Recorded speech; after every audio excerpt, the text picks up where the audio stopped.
6వ అధ్యాయం 6వ మాట. వాక్యోపదేశము పొందువాడు ఉపదేశించువానికి మంచి పదార్థములన్నిటిలో భాగమియ్యవలెను. ఫుట్ నోట్ లో మాత్రం చదువుతాం సార్.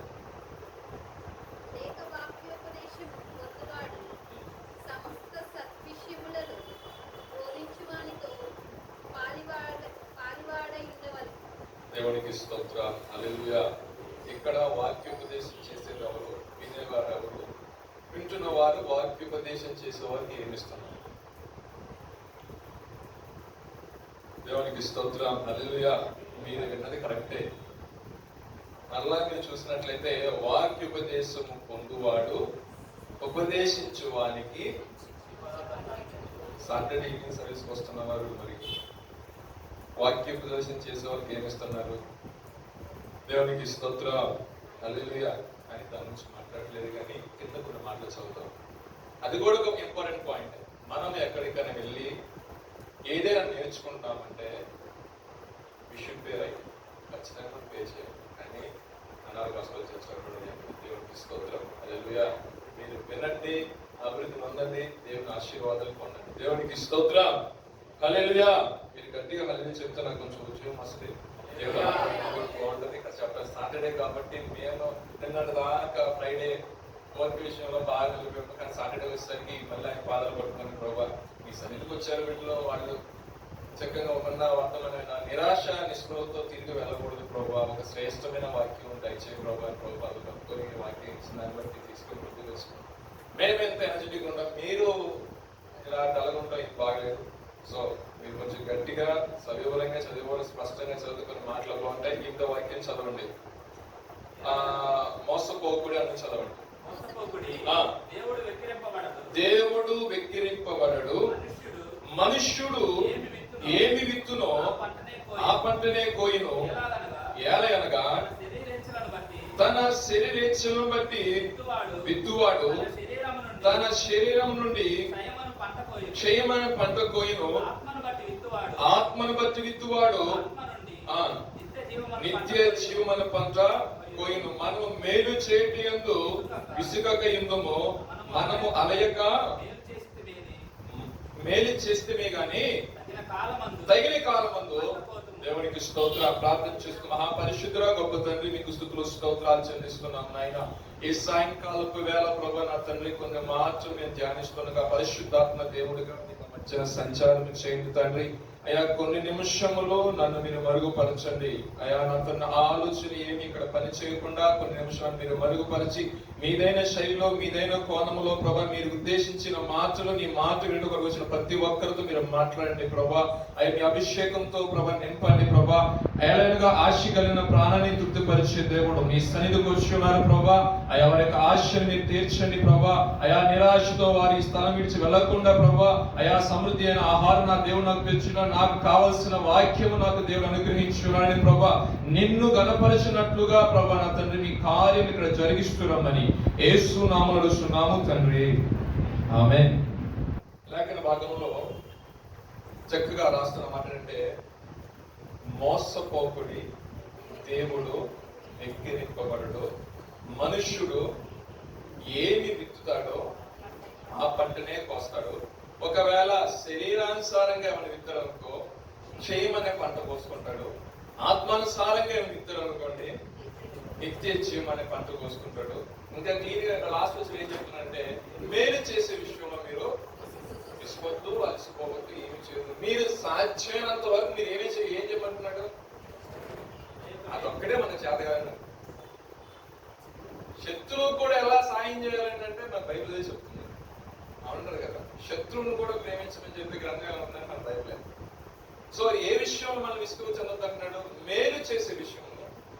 అసలు మనకి ఆ ఛాన్స్ ఎంతవరకు ఉంటే అంతవరకు మనము యూటిలైజ్ చేసుకోవాలి. మనల్ని ద్వేషిస్తున్నారంటే అయినా సరే నీ వంతు ఏంటి? నువ్వు దేవుని స్వభావం కలిగిన వ్యక్తులు కాబట్టి, దేవుని రక్తం చేత కడగబడిన వ్యక్తులు కాబట్టి మనము మేలు చేసే విషయంలో ఎప్పుడు కూడా ఎందుకనంటే పరిశుద్ధ గ్రంథం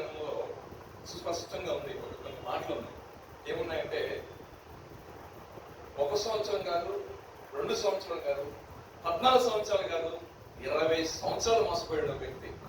ఎన్ని సంవత్సరాలు అండి? అయినా అంటాడు నేను నీకు మేలే చేస్తాను మామ అంటున్నాడు. దేవునికి స్తోత్ర. మీకు అర్థమై ఉండదు ఎవరు యాకోబు గారు తన మామూలు లాభం తగ్గ మాట ఏంటంటే, నువ్వు నాకు ఒక్కసారి మోసం చేయలా, 2 సార్లు మోసం చేయలా, ఎన్నిసార్లు? 20 సంవత్సరాలు. అయినా సరే వాళ్ళంటే మాట అంటే నేను నీకు మేలే చేస్తాను. ఎందుకని అంటే ఇక్కడే చూడండి, 2 వ్యక్తులు మీకు జ్ఞాపకం చేస్తారు. శరీరానుసారంగా ఉన్న వ్యక్తి లాభానికి ఎగ్జాంపుల్ గా పెడతాను, ఆత్మానుసారంగా ఉన్న వ్యక్తి యాకోబుకి ఎగ్జాంపుల్ మీకు చూపిస్తాను. ఈ శరీరానుసారంగా ఉన్న వ్యక్తి లాభాన్ని ఏం చేశాడంటే, ఒకనొక సమయంలో మనందరూ తెలిసిందే, ఆదికాండము 30వ అధ్యాయంలో 26వ వాక్యం నుంచి యోసేపు కన్నిన తర్వాత రాహేలుతో అంటాడు యాకోబు, అమ్మా ఇప్పుడు వచ్చిన తర్వాత పని అయిపోయింది, ఇంతవరకు నేను ప్రయాసపడింది ఎవరి కోసం? మీకోసమే. భార్యతో భర్త చెప్తున్న మాటలు జస్ట్ మీరు యంగ్స్టర్స్ కాబట్టి మీరు ఇప్పుడేం ఊహించవలసలా, మీరు కానుకోండి. దేవుడికి స్తోత్రం, హల్లెలూయా. సో ఇంకేంటంటే చెప్తున్నాడు ఏంటంటే, ఇంతవరకు కష్టపడ్డాము, ఇంతవరకు ఇక్కడ ఉండగల కారణం ఏంటంటే నీ గురించి. మీ నాయన ఇప్పుడు ఇచ్చి నాకు పెళ్లి చేశాడు, ఇప్పుడు కుమారుడుగా అన్నావు, ఇప్పుడు నా ప్రభు ఏమన్నాడంటే ఓకే ఇది బయలుదేరాను. సో ఇప్పుడు నేనేం చేయాలి? దేవుని యొక్క మాటకు నేను లోపడాలి అని చెప్పేసరికి ఈ మాత్రం పండే పడింది. ఎవరి చెవులో? లాబాను చెవులో పడింది. లాబాను యాకోబుని చూసినప్పుడు అస్సలు ఇంతగా నేను ఆశ్రయించబడగల కారణం ఏంటి? యాకోబే కదా. ఇప్పుడు ఈ యాకోబు గారు వెళ్ళిపోయాడు అనుకో, ఖచ్చితంగా ఏమడుగుతాడు? జీతం అడుగుతాడు. మీరంతా చదువుకుంటారు, సో ఆయన ఆలోచించి ఏమన్నాడంటే, నువ్వు ఇక్కడే ఉండాలి, నీకు ఎంత జీతం ఇవ్వండి చెప్పు. ఇప్పుడు వచ్చాడు జీతంలోకి. ఆయన అంటాడు, జీతం వచ్చేటప్పుడు నువ్వు పలుమార్లు 10 సార్లు పెంచావు, 10 సార్లు మార్చావు, నీ ఇష్టానుసారంగా చేసావు, కానీ ఇక్కడ నేను వెళ్తాను లాభాలంటే లాభం ఒప్పుకోట్లా.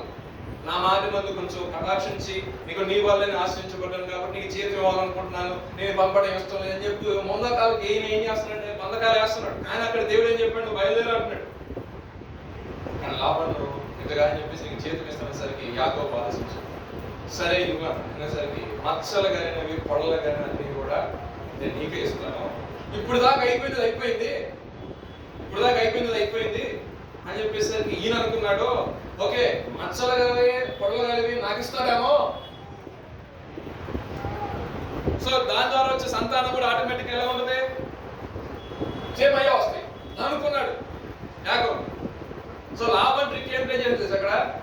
మచ్చలు లేనివి, ఎంత మచ్చ ఉన్నా సరే తన కుమారుని అందరికి అప్పచెప్పేసి మందులో అన్నది సపరేట్ చేశాడు. ముందర ఏం చేశాడంటే మచ్చలు గల వాటిని, మచ్చలు లేని వాటిని సపరేట్ చేసి ఏం చేశాడంటే మచ్చలు కలిగిన అన్నింటినీ కూడా తన కుమారునికి ఇచ్చేసి 3 దినములకు ఎంత ప్రయాణం చేసి అంత ప్రయాణం పంపించేసి, అసలు మచ్చ అంటే లేనిది కొన్ని రేపొద్దుని గొర్రెలను చూడండి, కలిగి చూసి ఎక్కడ వచ్చిందో మచ్చ కూడా అటువంటి ఏం చేశాడంటే మోసం చేశాడా మోసం చేయలేదా? నేను చెప్తే మరలా లాభం ఏం చేశాడు? యాకోబుని మోసం చేశాడా? ఇప్పుడు ఇక్కడ జరిగిన విషయం ఏంటంటే మచ్చలు కలిగి కాకుండా చక్కగా ప్లెయిన్ ఉన్నాయి. ఎప్పుడు వాయు రేపు పొద్దున పిలవాలన్నా ఎట్లుండేవి? మరి చేతి ఏముంది? ఇంటి సున్నాయి కదా. కానీ దేవుడు అద్భుతకరంగా యాకోబుకి సాయం చేశాడు. ఏమన్నాడంటే ఆయనకు ఆలోచన వచ్చింది. చూపాలి ఆద్యంలో 30 అధ్యాయం చదువుకుంటున్నాను. నివరించి చూపులు అనేది వచ్చి అవి చూలు కట్టే సమయంలో ఏం చేశాడంటే నీటి తాటకు వస్తాయి కదా, అక్కడికి వచ్చిన తర్వాత అవి చూస్తుండగానే చక్కగా దేవుడు అతను ఆశ్రయించి దీవించి ఏం చేశాడంటే పుట్టి అన్నింటి కూడా మచ్చలో చక్కగా ఉన్నాయి పుట్టి అన్న. లాభాలు అనుకున్నాడు హైలీ ఇంపాసిబుల్ అనుకున్నాడు. నేను పన్నిన పన్నాగంలో యాకోబు పడిపోయాడు. ఇక్కడి నుంచి పోయేది ఏముంది, పట్టుకుపోయేది ఏమో. ఎందుకంటే ఎక్కడి నుంచి ఏమైనా అడిగితే దాంట్లో తీసుకోమని చెప్పా. ఇప్పుడు దాంట్లో చౌపుడు ఖచ్చితంగా లాభాన్ని ఎక్స్పెక్ట్ చేసేది వస్తుంది. కానీ యాకోబుకి దేవుడిచ్చిన జ్ఞానం బట్టి, దేవుడు ఇచ్చిన ఆలోచన బట్టి మనుషునిగా తన యొక్క ప్రయాస కాచే విషయంలో కానీ ఎక్కడ కూడా మోసం చేయకుండా తన యొక్క నమ్మకత్వాన్ని కనపరిచాడు యాకోబు. ఫైనల్ గా అవుట్పుట్ వచ్చింది. అన్ని చక్కగా పొడలగానే మచ్చలుగానే పుట్టాయి. పుట్టిన తర్వాత ఈ దాటి 3 దినాల పైన వెళ్ళిపోయిన వాటికంటే కూడా ఈ యాకోబు దగ్గర ఉన్న మంద వెళ్ళిపోయిందట. దేవునికి స్తోత్రం. ఈ విషయాలు ఒక బిజినెస్ మ్యాన్ పక్కన బిజినెస్ మ్యాన్ కి చెప్పడు కానీ భార్యతో ఖచ్చితంగా డిస్కస్ చేస్తాడు. ఈ విషయాలు ఇద్దరు కుమారుడు లాభాన్ కుమార్ అనుకుంటున్నారంట. 31 అధ్యాయం స్టార్టింగ్ లో అది లాభాన్ కుమార్ అనుకుంటున్నారంట. అసలు ఇంత సంపాదన రావడానికి గల కారణం ఎవరు? ఈ యాకోబే కదా. ఇప్పుడు ఈ యాకోబే వెళ్ళిపోతే ఇప్పుడు మా డాడీ ఏం చెప్పాడు? మచ్చలు కానీ పొడలు కానీ మొత్తం నీ అంటాడు. అంటే 25% మాత్రమే మనం ఎప్పుడు ఎలా ఉన్నాం అలాగే ఉంటాం.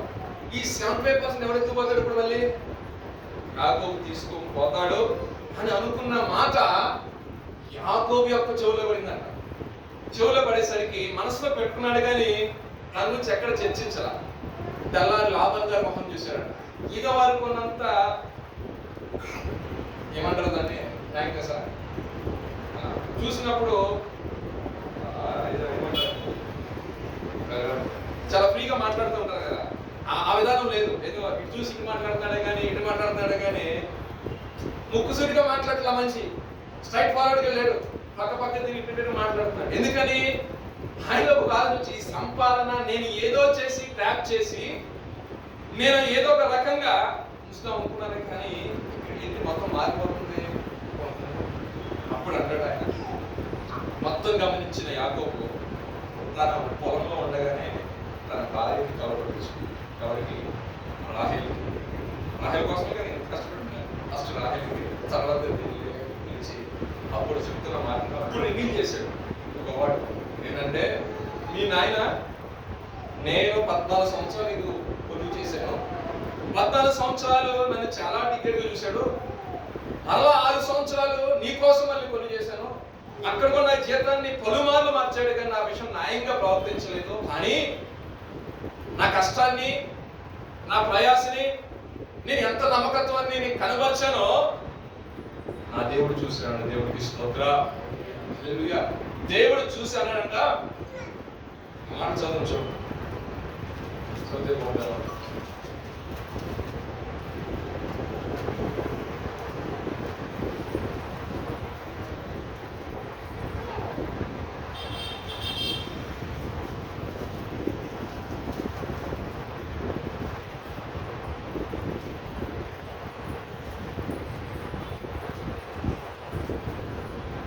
ఐదో వాక్యం చదువు. 35.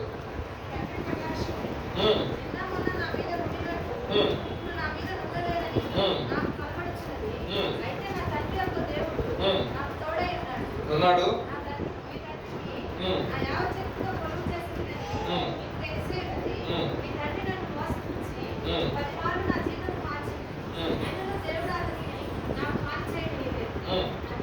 పదో వాక్యం చదువు.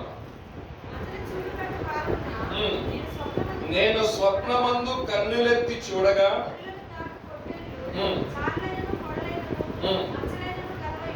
ఉండెను.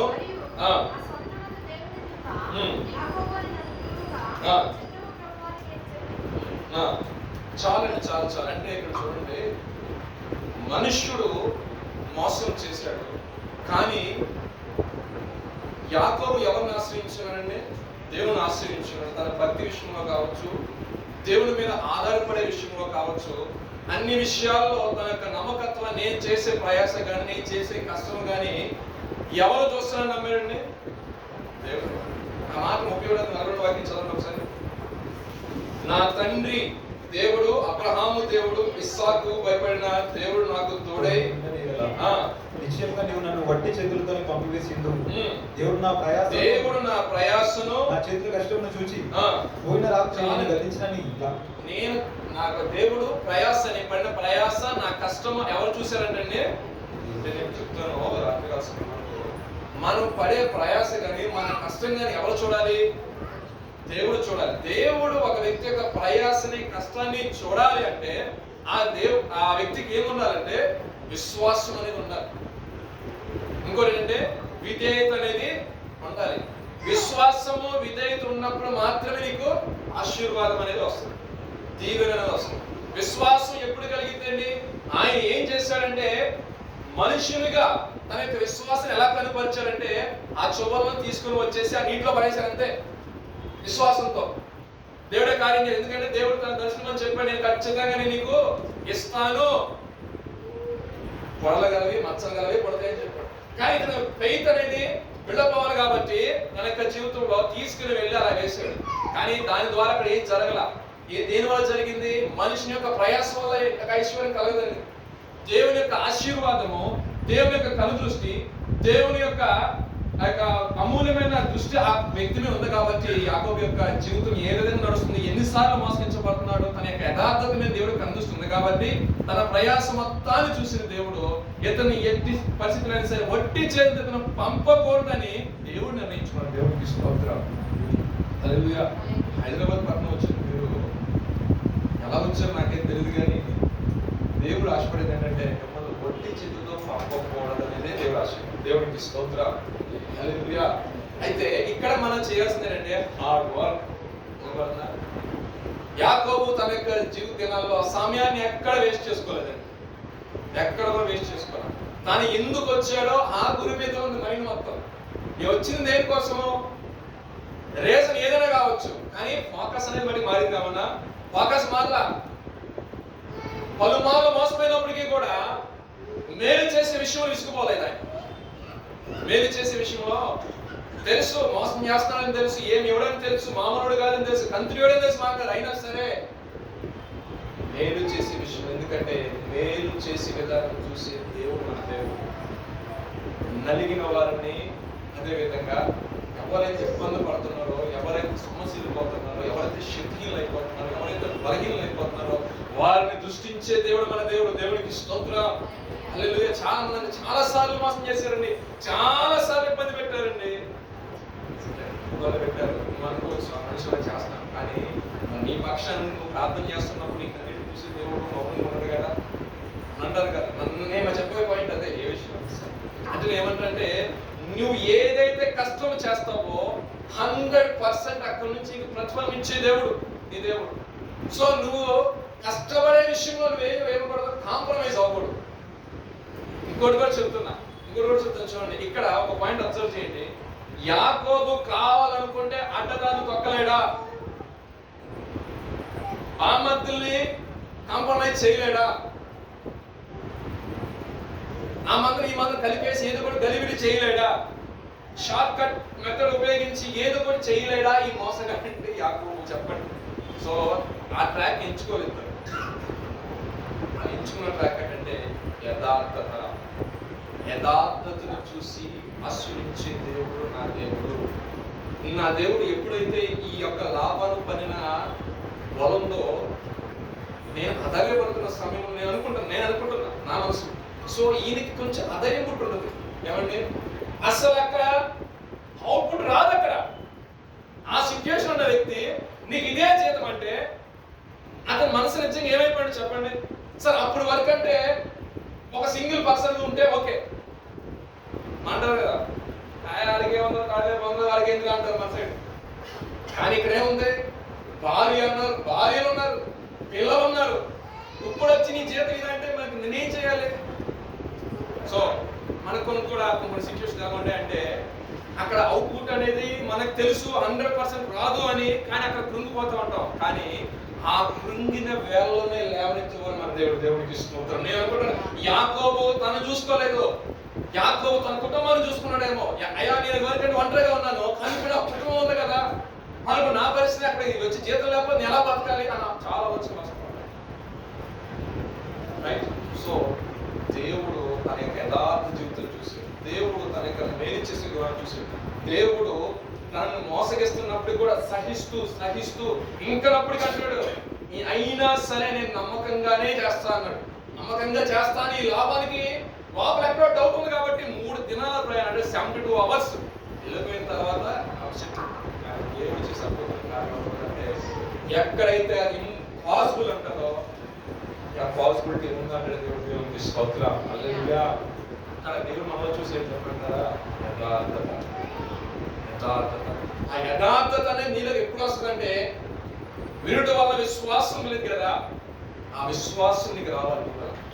విశ్వాసం కలిగింది అనుకోండి, ఆటోమేటిక్ గా మనకి అబ్బోలో ఈరోజు సండే కదా చర్చిగా చెప్పరు, ఆరాటం వస్తుంది, దేవుని మందిరంలో కలవాలి మాటలు దొరుకుతాయి. దాని వలన ఆత్మ సంబంధమైన జీవితం ఏమవుతుంది? గ్రాడ్యువల్ గా గ్రోత్ అవుతుంది. సో దానివల్ల ఏమైంది?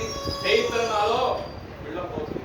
సో ఇక్కడ ఇంపాసిబుల్ థింగ్స్ ఉన్నా కూడా అవి పాసిబుల్ చేయగల దేవుడు నా దేవుడు అనే నోట్లోంచి వస్తా ఒక మాట.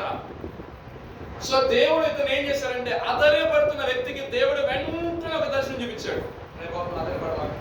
నేనున్నా నా ప్లేస్ చెప్తున్న మాట, భారత చెప్తున్న మాట, నీ డాడీ ఇన్నిసార్లు మోసం చేశాను చూసినా నేను ఆరాధిస్తున్న దేవుడు నన్ను చూశాడు, నాతో మాట్లాడాడు, నాకు ధైర్యం కలిగింది, నిరీక్షణతో విశ్వాసంతో ఎదురు చూశాను కాబట్టి నేను ఫలాన్ని దేవుడికి స్తోత్రం. హల్లెలూయా. ఈ మాట నేను చెప్పడానికి కారణం ఏంటంటే ఇక్కడ లాభాలు తన యొక్క జీవితంలో చూసినట్లయితే శరీరానుసారంగా విత్తాడు. ఏమైనా కోసుకున్నాడా? ఏమైనా కోసుకున్నాడండి? వచ్చేసరికి లాభాలు కంటే కూడా అధికంగా ఎవరిని ఆశ్రయించాడు? దేవుడు యాకోబుని ఆశ్రయించాడు. ఈ యాకోబు తన యొక్క జీవితం ఎలా విత్తాడు? ఆత్మ సంబంధంగా విత్తాడు. ఇప్పుడు ఏ పంట కోసుకున్నాడు? ఆత్మ సంబంధమైన చక్కగా మంచి పంట కోసుకున్నాడు కదా. అంటే యథార్థత కలిగి దేవుడి దగ్గర ప్రార్థన చేసుకున్నాడు. ఫేస్ చేయాల్సిన ఛాలెంజెస్ చాలా వచ్చాయి, కానీ దేవుడే అతనికి సహాయం చేసి తన విషయంలో తనకి న్యాయం చేస్తున్నాడు. భక్తి చేస్తే మన యొక్క జీవితంలో కూడా దేవుడు ఏం చేస్తారంటే సిచ్యువేషన్ వచ్చిన తర్వాత షార్ట్ కట్ లాగా వెళ్తున్నావా? శరీరానుసరణ మనసు. చాలా మంది ఏంటంటే విశ్వాసంతో ఎదుర్కొంటా ఏదో కూడా షార్ట్ కట్ చేసుకుందాం నిర్ణయం అంటారు. నో, షార్ట్ కట్స్ అనేవి క్రైస్తవ జీవితంలో చాలా పెద్ద ప్రమాదాన్ని చేస్తాం. విశ్వాసంతో చూడాలి. ప్రభు నిత్యంగా మాట్లాడతారంటే ఆనాడు మాట్లాడిన దేవుడు మనం చేసే భక్తిని బట్టి, మనం ఉండే యథార్థతని బట్టి, మనం నడిచే మన క్రియలను బట్టి దేవుడు ఖచ్చితంగా 100% దర్శనం చూస్తున్న దేవుడు. ఎవరో దర్శనాలు చూస్తారు, నిద్రలు కలవాలంటారు దేవుడిని ఆరాధిస్తాం. ఏ విధం చేతనైనా సరే దేవుడు ఒక వ్యక్తి పట్ల కార్యం చెయ్యాలి అని ఫిక్స్ అయ్యాడు అనుకోండి, తనలో చూసేది ఏంటంటే నిజంగా ప్రయాసపడుతున్న ఆ విషయంలో. యాకోబు కంటే ఒక గురువుని, ఆ గురువు గారు చెప్తే జీవించాడు కాబట్టి 100% దాంట్లో నుంచి అవుట్పుట్ తను తీసుకోగలిగాడు. ఈ ప్రాంతానికి వచ్చి ఏది గురుగా పెట్టుకున్నామో దాని విషయంలో మనం ఖచ్చితంగా అవుట్పుట్ తీసుకోవాలి, ఒక గుడ్ సక్సెస్ తీసుకోవాలంటే ఫస్ట్ ఆఫ్ ఆల్ ఏంటంటే మనం ఖచ్చితంగా హార్డ్ వర్క్ చేయాల్సిందే. హార్డ్ వర్క్ చేయాల్సిందే. ఆత్మ సంబంధంగా అవుతాం. మనము నిత్య జీవం అనే పంట కోసుకోవాలి అంటే ఆత్మ సంబంధమైన జీవితం విషయంలో కొన్ని ఛాలెంజెస్ మనం ఫేస్ చేయాల్సి ఉంటుంది. మనతో ఉన్నవారే మనకి ఇబ్బంది కలిగేసేటట్టు ఉంటా ఉంటారు, నానా రకాలుగా మన మనస్సును నిలిపేస్తూ ఉంటారు చాలా విషయాల్లో. అయినా సరే దేవుడు నన్ను పరిశీలన చేస్తున్నాడేమో, దేవుడు నన్ను పరీక్షిస్తున్నాడేమో, ఈ సమయంలో దేవుడు నన్ను టెస్ట్ చేస్తున్నాడేమో, నేను ఎలా రియాక్ట్ అవుతున్నా దేవుడు చూస్తున్నాడేమో, అది గమనించుకోవాలి. మనుషుల నుండి వచ్చే సహాయం మటుకి ముద్దు మటుకి, కానీ దేవుడి నుంచి వచ్చే సహాయం చాలా గొప్ప. మాట చూద్దాం. నిర్గమాకాండము 3వ అధ్యాయం 7వ వాక్యంలో మాటలు చదువుతాం.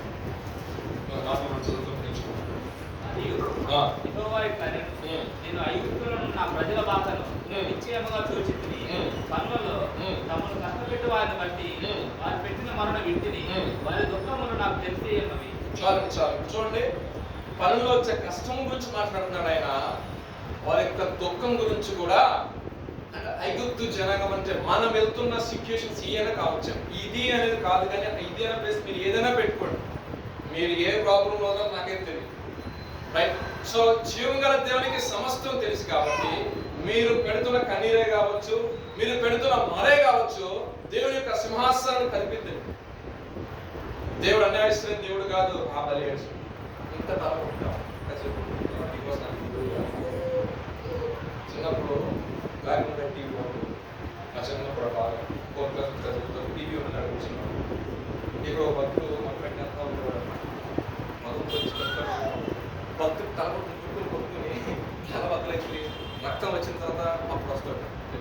కానీ అలా వెయిట్ చేసి దేవునికి స్తోత్రం, హల్లెలూయా.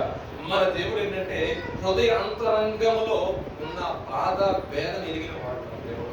మన దేవుడు తను ఐడెంటిఫై చేసుకున్నాడంటే నేను నీకు దేవుడే ఉంటా అంటాడు, నేను నీ స్నేహితుడై ఉంటా అంటాడు, నేను నీకు తండ్రిగా ఉన్నా అంటాడు, నేను నీకు సహోదరుడిగా ఉంటాను.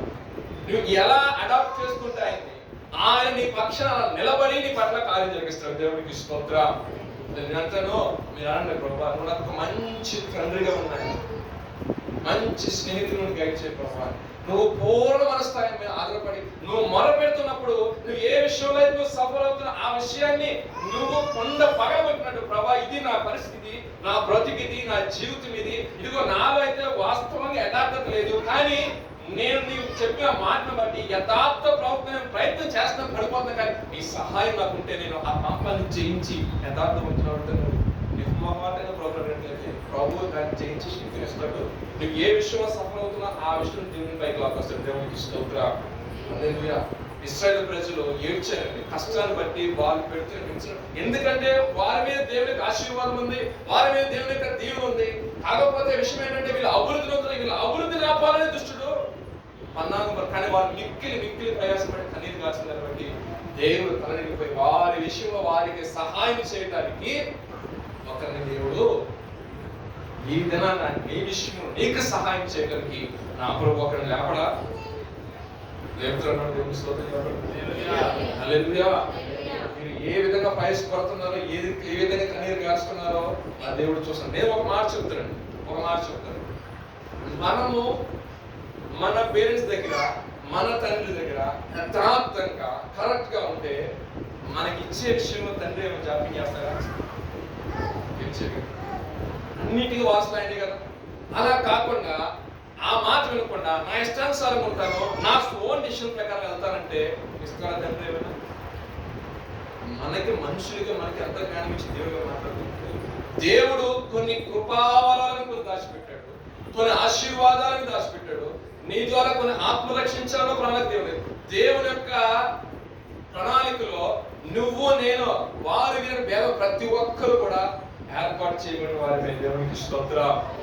ఉపదేశించేవాడు నాకేనేవో పెద్ద ఏమీ లేదు, వింటున్నా మీకనేది అందరం కూడా దేవుని చేత ఏర్పాటు చేయబడిన వారమే, దేవుని చేత ఏర్పాటు చేయబడిన వారమే. ఇంకేంటంటే యథార్థత అనేది ఇక్కడ కీ రోల్ ప్లే చేస్తుంది, విశ్వాసం అనేది నీకు కీ రోల్ ప్లే చేస్తుంది. నీకు ఆశీర్వాదం కావాలంటే నీకు ఖచ్చితంగా ఫెయిత్ అండ్ ఒబీడియన్స్ ఉంటేనే ఆశీర్వాదం అనేది.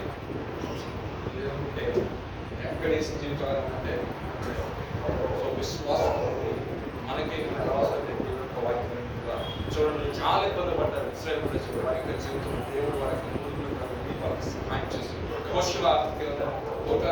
వాక్యం చూసినట్లయితే ఎందుకని మన వాక్యం వినాలంటే యెహోషువతో దేవుడు ఒక మాట చెప్తున్నాడు. మోషే తర్వాత తన నాయకత్వాన్ని అప్పచెప్తే ముందు ఇప్పుడు దాకా నా ప్రజలు ఓటమి ఎరగని జనుల వలె ఉన్నారు కాబట్టి నా మందసం ఎక్కడ వెళ్ళినా సరే అక్కడ అపజయం పాలైందంటే ఏమీ లేదు కాబట్టి ఇప్పుడు మళ్ళీ ఎక్కడ కూడా అపజయం వాళ్ళకి అంటకుండా విజయ పదంలో నేను వారిని ఊరేగించాలి అంటే నువ్వు కొన్ని నిర్ణయాలు తీసుకోవాలి. ఒక లీడర్ గాని ఒక మాట చెప్తున్నా మాట చదవని ఒక మాట 8వ వాక్యం. ఈ ధర్మశాస్త్ర గ్రంథం చదువు. నువ్వు బోధింపుత తప్పిపోకూడదు, దాంట్లో రాయబడిన వాటన్నిటి ప్రకారం చేయటకు నువ్వు జాగ్రత్త పడినట్లు దివారాత్రము దాన్ని ధ్యానించి ఎడల నీ మార్గమును వర్ధిల్లం చేసుకొని చక్కగా ప్రవర్తించేదము. నేను నీకు ఆజ్ఞయించి ఉన్నాను కదా, నిబరం కలిగి ధైర్యంగా ఉండము, చదవండి, దిగులు పడకము, చెడియకము, నువ్వు నడుచు మార్గం అంతటిలో నీ దేవుడిని యెహోవా నీకు తోడుగా. దేవుడు మనకు తోడుగా ఉంటే అపజయాలు పాలవుతామా? దేవుడు మనకు తోడుగా ఉంటే అవమానం వస్తాయి. సో నేను నీకు తోడుగా ఉండాలంటే మోషే ఏ విధంగా అయితే నా అడుగు జాలో నడిచాడో, మోషే ఏ విధంగా అయితే ఆ గుడారి వద్దకు వచ్చి నాకు ఆలోచన తీసుకున్నాడో, మోషే ఏ విధంగా ఈ ధర్మశాస్త్రం విషయాలని ప్రజలకి బోధించకుండా ప్రతి దినము మానకుండా నిత్యం అలా బోధించి ఉన్నాడో, నీవు యొక్క ధర్మశాస్త్ర గ్రంథం విషయాల్ని డైలీ నువ్వు మెడిటేట్ చేయాలి. అట్ ద సేమ్ టైం ఏం చేయాలి? దాన్ని ప్రకటించాలి. ప్రకటించడం మాత్రమే కాదు, దాంట్లో ఉన్న విషయాలు ఎక్కడ నువ్వు తప్పుకోకూడదు. మొదల ఎవరు తప్పుకోకూడదు? నువ్వు తప్పుకోకూడదు. ఎందుకంటే నువ్వు అలా ఉన్నప్పుడు, అలా ప్రవర్తించినప్పుడు నేను నీకు తోడుగా ఉంటాను, నీ దిననాడు ఏ మనుష్యుడు కూడా ఏది నిల్వ చేయాలనుకుని నేను చేస్తాను అన్నాడు దేవుడు. అన్న మాట ప్రకారమే దేవుడు చేస్తున్నాడు. ఇప్పుడు మనకి విశ్వాసం కలగాలి, దేవుడు మన జీవితంలో విజయాన్ని ఇవ్వాలి. వాక్యం అతడు నాకు వారి తన కాలంలో తలపించు దుష్టులు ఆలోచుకున్నాడుగా, పాపుల కూర్చున్నాక యెహోవా ధర్మశాస్త్రం ఆనందించు దేవారాత్రము దాన్ని ధ్యానించేవాడు దాని అతడు నీటి కాలం నాటబడినదే ఆకు వాడక దేవునికి స్తోత్రం. అంటే దేవుని యొక్క మాటలో ఉన్న శక్తి అటువంటిది. దేవుని యొక్క ధర్మశాస్త్రం అంటే దేవుని యొక్క వాక్యం ఉన్న గొప్పతనం అంటున్నాడు. అంటే మన నిత్యము కొన్ని రెఫరెన్సెస్ కింద కొన్ని మాటలు, కొన్ని బైబిల్లో జరిగిన సంఘటనలు తీసుకొని మనం ఆలోచిస్తూ దాన్ని ధ్యానించడం వల్ల మనకి ఏమైందంటే విశ్వాసం అనేది మన జీవితంలో ఇంక్రీజ్ అవుతూ ఉంటుంది.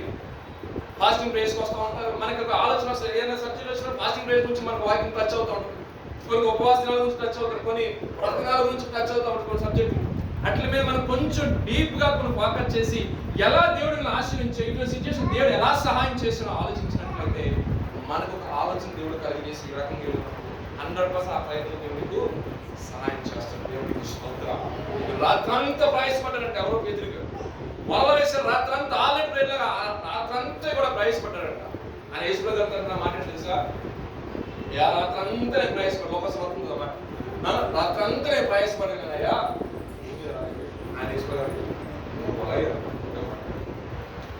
తెల్లారిపోయిందయ్యా, ఈ సమయం రావాలి నాకు తెలిసి అక్కడ రావు, కానీ పిలుస్తూ వస్తాయి.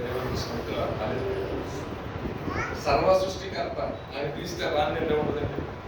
సో ఆయన మాట చొప్పున నీ మాట చొప్పున నేను వలేస్తా అన్నప్పుడు వల మిగిలిపోయిందంటే నాశనం. దేవుడికి స్తోత్రం.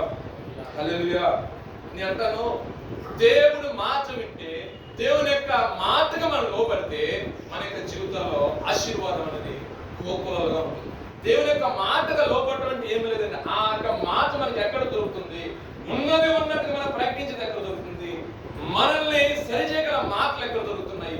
దేవుడు ప్రతి ఒక్కరి నుంచి కోరుకు దొరకండి, యథార్థమైన మనసు కలిసి జీవించండి, లోపల ఏం పెట్టుకోవద్దు, ట్రాన్స్పరెంట్ గా ఉండండి. ఏదైనా సరే నేను చూసినప్పుడు నా సన్నిధి మీద నిలబడినప్పుడు నిందారహితులుగా ఉండండి. పాపం చేసే వాడి విషయం గర్దించు, 2 మార్కులు రెండా 4 సార్లు చెప్పి దూరం పెట్టాను అన్నాడు కదా. సంఘం వాటి క్రియలు చేసేవాడు ఒకసారి చెప్పండి, 2 సార్లు చెప్పండి, 3 సార్లు గర్దించాడు, మన పక్కన పెట్టేసాను నిర్మోహాటంగా. ఎందుకంటే పురుషుని పిండు కొంచెమైనా సరే మొత్తం ఏం చేస్తుంది, సంఘంలో ఎవరైనా అనించిన కార్యాలు చేస్తున్నటువంటి వ్యక్తిని గర్దించమని ఉంది బైబిల్లో, బుద్ధి చెప్పమని ఉంది, ఖండించమని ఉంది. వాక్యం వస్తున్నప్పుడు మనం నన్నే అనుకోకూడదు. నేను అనుకుంటాను పాస్టర్ గారు వాక్యం చెప్తున్నాను అనుకోని, ఎంత చిన్నపిల్లలు చెప్పిన వాక్యం అంటే, ఎందుకంటే దేవుడు నేను సరి చేసుకోవాల్సిన మాటలు చెప్తాను, డెఫినెట్ గా సరి చేసుకోవాలి. ఎందుకంటే పౌలు అంటారు, బోధించిన తర్వాత నేను భ్రష్టుడు కాకుండా నన్ను నేను నలగొట్టుకుంటున్నాను. ఈ రోజుల్లో మనకి వాక్యం అనేది ఏదో పొడి మాటలకు వెళ్ళిపోతా ఉంటుంది మన ప్లేస్లో నేను చూస్తుంది. కానీ నిజంగా మన జీవితంలో నిజంగా ఫెయిత్ మనం డెవలప్ చేసుకోవాలంటే లేఖనాలు ఇండివిజువల్ గా లోపలికి వెళ్ళిపోవాలి. అసలు ఏంటి, అసలు ఎందుకు ఎదురు చూసాడు, ఎందుకు అసలు హోప్ ఏంటి, ఎవరి మీద ఆధారపడినాడు, అసలు అది జరగని విషయం కదా. దేవుడు చేశాడంటే ఆనాడు చేసిన దేవుడు, అప్పుడు చేసిన దేవుడు చాలా సిచ్యువేషన్ మన జీవితంలో ఇది కూడా చేస్తాడు అని విశ్వాసం ఎప్పుడైతే పొందుకుంటావో, విశ్వాసం ద్వారా బలం పొందుకున్నాడంట మనం. దేవుడికి స్తోత్రం. విశ్వాసం ద్వారా వాగ్దానానికి సందర్భం యేసుక్రీస్తు మనకి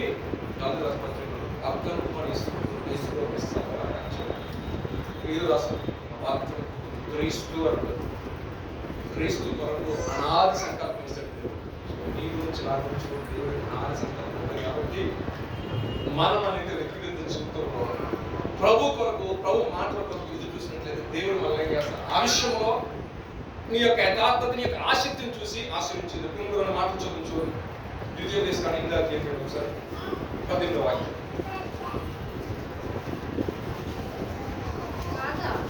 ఈ దేవుడైన యెహోవాను జ్ఞాపకం చేసుకొనువలెను. ఏలయనగా తాను నీ పితరులతో ప్రమాణం చేసినట్లు, తాను నీ పితరులతో ప్రమాణం చేసినట్లు తన నిబంధనను నేటి వలె స్థాపింపవలెనని మీరు భాగ్యము సంపాదించుకొనుటకై మీకు సామర్థ్యం కలుగజేయువాడు ఆయనే. చాలండి, మనం ఒక భాగ్యం సంపాదించుకోవాలంటే సామర్థ్యం ఎవరు కలిగజేయాలి? ఇప్పుడు యాకోబుకి ఆ సామర్థ్యాన్ని కలిగజేసిన దేవుడు ఎవరు? మన దేవుడు. ఆ ఒక భాగ్యాన్ని సంపాదించుకునే సామర్థ్యత ఎవరిస్తారు? దేవుడే. ఒకవేళ నువ్వు గన కింద చదివితే ఆ దేవుని విడిచి నువ్వు అన్ని దేవతలను ఆశ్రయించినట్లయితే ఒకవేళ తీసుకొచ్చిన అచీవ్మెంట్ ఆ కార్యక్రమం కొట్టేస్తే నాశనం నిత్య జీవం అనేది. సో మనిషి యొక్క ప్రయాసం వల్ల కాదండి, యాకోబు యొక్క ప్రయాసం వల్ల కాదు. యాకోబుని చూసిన దేవుడు ఏం చేశారంటే ఆ సామర్థ్యాన్ని ఇచ్చాడు, ఆ ఆలోచన ఇచ్చాడు. ఆ వెయిటింగ్ పీరియడ్ లో 20 సంవత్సరాలు ఆయన్ని పరిశీలన చేశాడు దేవుడు. ఆ 20 సంవత్సరాల్లో దేవుడు కనిపించిందంట, ఈ ప్రతి చేతితో పంపించకూడదు, అసలు నేను ఏమై ఉన్నానో లాభాన్ని అక్కడ గుర్తు చెప్పాను. అందుకే 10:22 ఉంటుంది. ఒక మాట చూడండి, సామెతలు 10:22లో యెహోవా ఆశీర్వాదం ఐశ్వర్యం ఇచ్చును. ఎక్కువగా చూసారా, నన్ను కష్టం ఏదో యాకోబు ఏదో బ్రాంచెస్ వేస్తే నేను ఏమంటారు దాన్ని నిబరంజు చుమ్మలు తీసుకొచ్చి ఆ నీళ్ళు ఎక్కడ వేస్తే జరుగుపాలి. అక్కడ మెరకిల్ జరిగింది ఎక్కడంటే దేవుని ద్వారా, దేవుడికి ఇస్తున్నారు. అద్భుతం ఎవరి ద్వారా జరిగిందంటే దేవుని ద్వారానే. కానీ విశ్వాసం చూశాడు, నమ్మకత్వం చూశాడు, ఎలా ఎదురు చూస్తున్నాడు, ఆ ఎదురు చూపులు చూశాడు. రైట్ టైం వచ్చింది, అయిన సమయం ముందు కనుక రివార్డ్ కలిగిన ప్రతిఫలం దేవుడు. సో దేని కొరకైతే ఎదురు చూస్తున్నావో దాని విషయంలో ఆశ్రయించే దేవుడు ఆయనే. దాని విషయంలో నీకు శక్తి సామర్థ్యాన్ని కలిగేసే దేవుడు ఆయనే. దాని విషయంలో అభివృద్ధి కలిగి చేసే దేవుడు కూడా ఆయనే. మనుషుల వల్ల ఏమీ కాదు. దేవుడికి స్తోత్రం. చివరికి ఒక మాట, కొరింథీయుల రాసిన మొదటి పత్రిక 3:6 చదువుతున్నాం.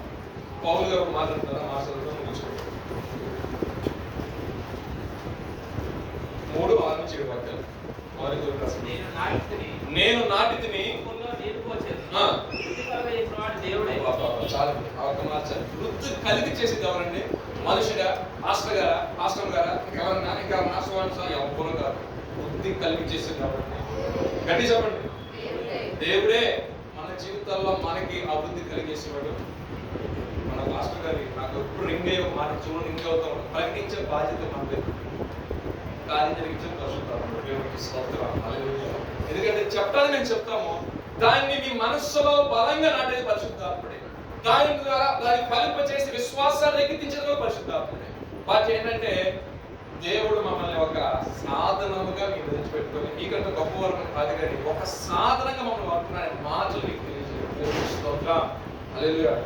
మన వాక్యం ప్రకారం ఒకే ఒక మాట, మేలు చేసే విషయంలో మనకు విసుకుపోకూడదు. శరీరానుసారంగా విద్దాం అనుకోండి, క్షయం అనే పంట కోసుకున్నాం. శరీరానుసారమైన మనస్సు ఎప్పుడు ఎల్లప్పుడూ ధనాపేక్ష వైపు సంపాదించుకుందామని వైపు ఉంటుంది. కానీ ఆత్మానుసారమైన మనసు ఏమంటుందంటే 10 మంది పరిచయం పెడదామన్నాడు. దేవుడికి స్తోత్రం. హల్లెలూయా. 10 మంది విషయంలో సహాయం చేద్దాం. సర్లే దేవుడే చేర్చుకున్నాడు, సర్లే అందరూ చేతగా అంటే అన్నారా బాబు. యాకోబు ఎన్నిసార్లు అంటారు, నీకు చేత కావట్లేదు, అసలు నీకు మామూలు మోసం చేయలేవా అని పక్కన అంటారా? మళ్ళీ మనం మాట్లాడింది మా ఊర్లో గురువులు కలుసుకునే పిల్లలు కానీ లేదంటే ఆవులు పిల్లలు ఉంటారు. ఒక ఇద్దరు బ్యాచ్ అవుతుంది. ఈ నలుగురు ఉన్నప్పుడు ఎవడు కూడా మనసులో అంటారు, మా ఇంట్లో మోసం చేసుకోవడానికి అయిపోయేది నీకు ఏముంటుంది అని చెప్పేవాళ్ళకి కాదు. లేదు, మా మామ చూడకపోవచ్చు కానీ నేను పంపిన దేవుడు కానీ ఉన్నాడు. ఈ ప్రాంతం రావడం ముందు వేదిలో ప్లేస్ ఉంది కదా, అక్కడ నాకు దర్శనం ఇచ్చాడు కదా, నువ్వేళ్ళే దేశం ఆశీర్వదిస్తానన్నాడు కదా, దీవిస్తున్నాడు కదా, మరి ఆయన చూస్తాడు కదా. నువ్వు ప్రాబ్లం ఏంటంటే పాస్టర్ గారు, ఫిలిప్ గారు చూడరు, జాస్మిన్ చూడరు, మీ మమ్మీ డాడీ ఎవరు చూడరు. కానీ నువ్వు ఎలా ఉన్నావు, ఏంటి, ఎక్కడ కూర్చొని ఏం మాట్లాడుతున్నావు ఏంటి అని దేవుడికి స్తోత్రం. ఇక్కడ లెక్క చెప్పుకోవాలి. అక్కడ మీరైనా నేనని ఎవరైనా సరే మేము ఒప్పుకోవాల్సిందిగా మేము ఒప్పుకోవాలి. ఆయన ఎదుట నేనేం చేస్తున్నాను. కానీ దేవుడు కోరుకునేది ఏంటంటే మీరు నీతి కలిగి ప్రవర్తించి నీతికి దాసులుగా ఉన్నారనుకోండి, అప్పుడు ఏమైతే మీకు కృపను విస్తరించబడింది, ఆశీర్వాదం దీవెన వస్తుంది. కాదు మేము ఇంకా మీరు స్వతంత్రం కలిగేసిన పాపం వైపు ఉంటామంటే దానివల్ల వచ్చేది రిజల్ట్ శాపం, తరాలు నశించుకోవడం. తరాలు అనే పేరు లేక కొట్టుకుపోయిన జనం. కానీ దేవుడు మనం పిలిచింది బహుతరములకు ఆశీర్వాదకరంగా, బహుతరములకు దీవెనకరంగా, అనేక మందికి ఆశీర్వాదకరంగా, అనేక తరములు రాబో తరములు ఇదిగో ఇది చెప్పుకున్నట్టు ఒక సాక్షి జీవితాన్ని జీవించాలి దేవుడు ఎక్స్పెక్ట్ చేస్తాడు. కాబట్టి మనము నీతి క్రియలు అనుసరించి నడుచువారుగా ఉన్నప్పుడు మనకి జీవితంలో ఆశీర్వాదము దీవెన అనేది వస్తుంది. సో ఫైనల్ ఏంటంటే మేలు చేసే విషయంలో మీరు శత్రువుకైనా సరే నీకు వెన్నుపోటు పొడిచే వ్యక్తి అయినా సరే నా దేవుడు చూసుకుంటాడు. నేను చేయాల్సిన న్యాయమే, నేను మేలే చేయాలి. నువ్వు మేలు చేసే పక్షంగా నీకు బాధ అనిపించినా, తక్కువ అనిపించినా, ఏదనిపించినా మేలు చేసే విషయం నిలబడ్డావు అంటే 100% నీ విషయంలో ఖచ్చితంగా దేవునికి రివార్డు 100% మాట గురించి ఆశీర్వదించుగాక. ప్రార్థన చేసుకుంటాం. సందేశాన్ని ప్రార్థన చేసుకోవచ్చు.